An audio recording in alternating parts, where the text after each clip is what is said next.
দেখলাম যে এই ঈদের দিন একটি মাস রোজা রেখেছে, একটি মাস রোজা রাখার পরে আল্লাহর কাছে আল্লাহর প্রিয় বান্দা হয়ে আবার ঈদের দিন ঈদের নামাজ পড়ে আবার সেই ফাসিকদের কাতারে অনেকে নাম লেখায়। কিভাবে নাম লেখায়? ঈদের নামাজ পড়ে আমরা জামাতে আল্লাহর কাছে ক্ষমা প্রার্থনা করি, আল্লাহর কাছে ক্ষমা চেয়ে আমরা এই ময়দান থেকে আমরা চলে যাই। আবার যাওয়ার পরে অনেক যুবক ভাইরা দেখবেন ডিজে পার্টি করে, রাস্তাঘাটে তারা অকথ্যভাবে চলাফেরা করে। সুতরাং আমরা যে ঈদের নামাজ পড়লাম, ভালো কাজ করলাম, আবার ভালো কাজ করার পরে এমন খারাপ কাজ আমরা করব না যে খারাপ কাজ করলে আমাদের ইবাদতগুলা নষ্ট হয়ে যায়। আসলেই আমরা মনে করি আনন্দ খুশি, কিন্তু এই ঈদের দিন আনন্দ খুশি তো করবই, কিন্তু তার ভিতরে আমাদের লক্ষ্য রাখতে হবে আমাদের জীবনের যে গুনাহ খাতা আছে। ঈদ পেলাম, কিন্তু ঈদ পেয়ে ঈদের দিনটা আমরা হেলাই দুলাই না কাটিয়ে দিয়ে এই ঈদের দিন আল্লাহর কাছে আমরা খালেস দিলে তওবা করে আমাদের জীবনের গুনাহ খাতাকে আমাদেরকে মাফ করাই নিতে হবে। ঈদুল আজহা আমাদের কয়েকটি করণীয় আছে, তার ভিতরে একটি করণীয় হচ্ছে যে আপনার আমার আশেপাশে গরিব দুঃখী অসহায় যারা আছে তাদেরকে আমাদের খোঁজ খবর রাখতে হবে। তারা কিভাবে আছে? এই যে ঈদুল আজহা আমরা যারা কুরবানি করব, যারা কুরবানি করতে পারবে না তাদেরকে আমরা সহযোগিতা করব। ইন্নাল হামদালিল্লাহিল আকরামিল্লাযী খালাকাল ইনসানা ওয়া কাররাম ওয়া আল্লামাহু মিনাল বায়ানি মা লাম ইয়ালাম فسبحان الذي لا يحصى امتنانه من لسان ولا بالقلم نشهد أن لا إله إلا الله وحده لا شريك له ونشهد أن سيدنا وسندنا وحبيبنا وطبيبنا وطبيب قلوبنا ومولانا محمدا عبده ورسوله الذي أرسله بالحق بشيرا ونذيرا وداعيا إلى الله بإذنه وسراجا وقمرا منيرا فقد قال الله تعالى في كلامه المجيد وفرقانه الحميد أعوذ بالله من الشيطان الرجيم بسم الله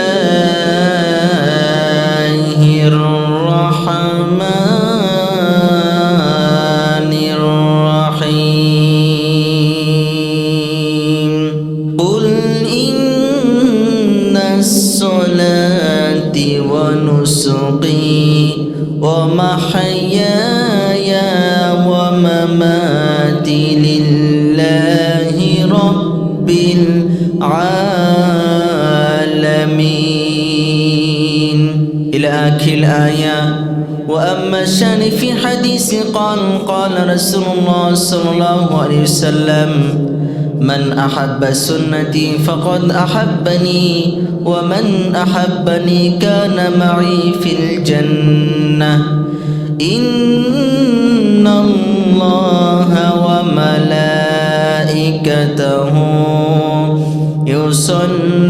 يصلون على النبي يا أيها الذين آمنوا صلوا عليه وسلموا تسليما اللهم صل على سيدنا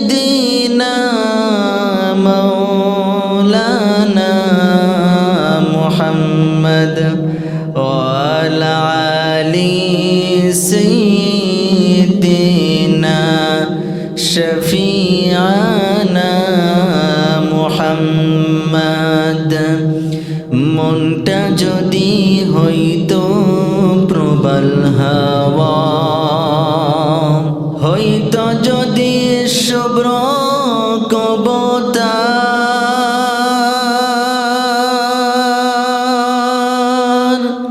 মেঘের ডানায় পাঠিয়ে দিতাম, মেঘের ডানায় পাঠিয়ে দিতাম মদিনারি পথে। যেথায় আমার প্রিয় রসূল ঘুমাই নিরন্তর,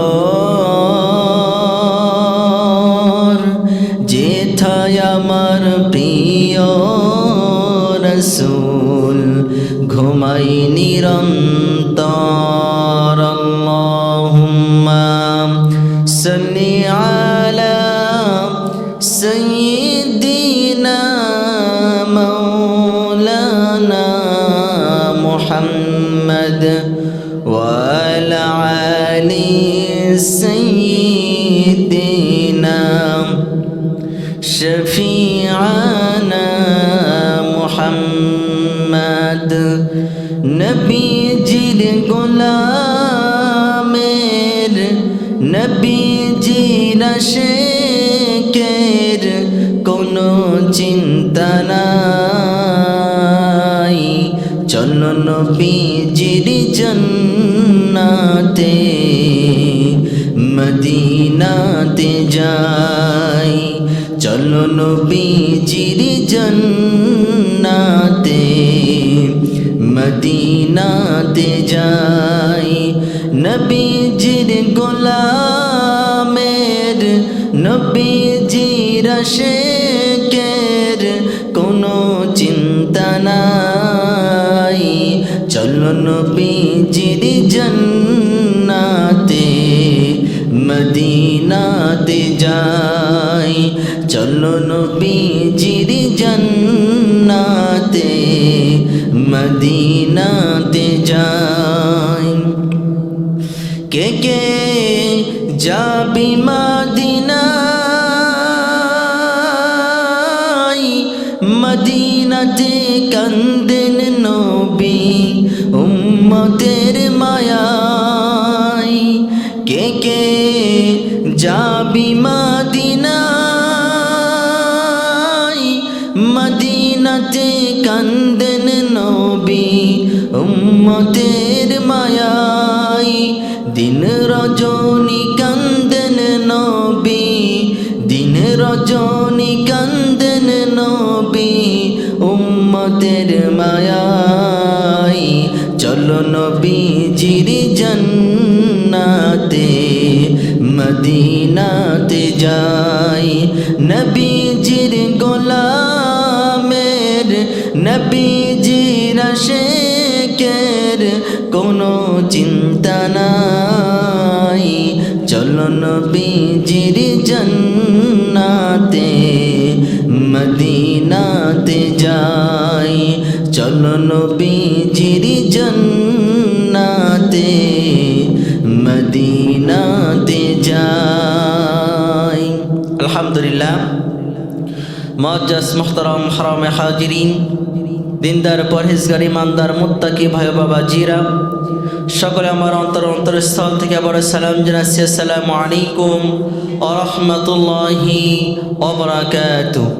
সর্বপ্রথম শুকরিয়া আদায় করি সেই মহান আল্লাহ রব্বুল আলামিনের প্রতি, যে মহান আল্লাহ রব্বুল আলামিন আপনাকে আমাকে অত্যন্ত দয়া করে মহব্বত করে আজকের এই পবিত্র ঈদুল আজহার নামাজে আজকের এই মসজিদে আসার তৌফিক দান করলেন। সেই মহান আল্লাহ রব্বুল আলামিনের প্রতি সকলের শুকরিয়া দান আদায় করছি। সকল বলছি আলহামদুলিল্লাহ। সম্মানিত এলাকাবাসী, আমি আপনাদের কাছে উদাত্ত আহ্বান জানাবো, যেহেতু আমাদের ঈদের নামাজ 7টার সময় অনুষ্ঠিত হবে, আপনারা আর বাড়িতে সময় নষ্ট না করে অতি দ্রুত আপনারা মসজিদে চলে আসুন। আমাদের নামাজ ইনশাআল্লাহ যত সময়ে হবে। সম্মানিত হাজিরিন, আল্লাহ রাব্বুল আলামিনের প্রতি শুকরিয়া আদায় করলাম এবং দুরূদ ও সালাম পেশ করি মানবতার মুক্তিদূত, সত্যের কান্ডারি, রহমতের ভান্ডারী হযরত মুহাম্মদ মুস্তাফা শফিউল বাসির সাল্লাল্লাহু আলাইহি ওয়াসাল্লাম। মাগফিরাত কামনা করি অগণিত সাহাবীদের প্রতি, যে সমস্ত সাহাবীরা তাদের নিজের জীবনকে বাঁচিয়ে রেখে আপনারা আমার মাঝে ইসলামটাকে পৌঁছাই দিন। আল্লাহ পাক রব্বুল আলামিন যেন সকল সাহাবীকে কবুল আর মঞ্জুর করে নেন। সর্বস্ব আল্লাহুম্মা আমিন। সম্মানিত হাজিরিন, পবিত্র ঈদুল আজহার নামাজে আমরা অনেকে এসেছি বা অনেকে আসতেছি। এই পবিত্র ঈদুল আজহা অর্থাৎ ঈদ মানে আনন্দ, ঈদ মানে খুশি, কিন্তু এই আনন্দ এই খুশি কিন্তু সবার জন্য না। এই আনন্দ এবং এই খুশি সবার জন্য না। দুনিয়াতে আল্লাহর অসংখ্য অগণিত বান্দা আছে। এই পবিত্র ঈদুল আজহার একটি হুকুম আছে, সেটি হচ্ছে যার উপরে কুরবানি ওয়াজিব হয়েছে কিন্তু কুরবানি করে নাই, রাসূল আকরাম সাল্লাল্লাহু আলাইহি সাল্লাম বলেন সে যেন ঈদগাহে ঈদের নামাজে উপস্থিত না হয়। অর্থাৎ আপনার শক্তির সামর্থ্য আছে, তারপরেও আপনি কুরবানি করলেন না। সম্মানিত হাজিরিন, ঠিক তেমনিভাবে আমরা রোজার পরে ঈদ উল ফিতরের নামাজ আদায় করেছি।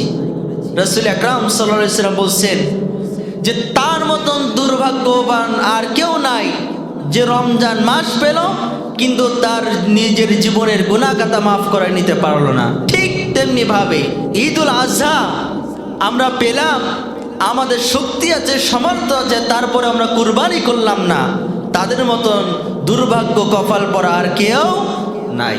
সম্মানিত হাজিরিন, এই যে ঈদের দিন, ঈদ মানে খুশি, ঈদ মানে আনন্দ।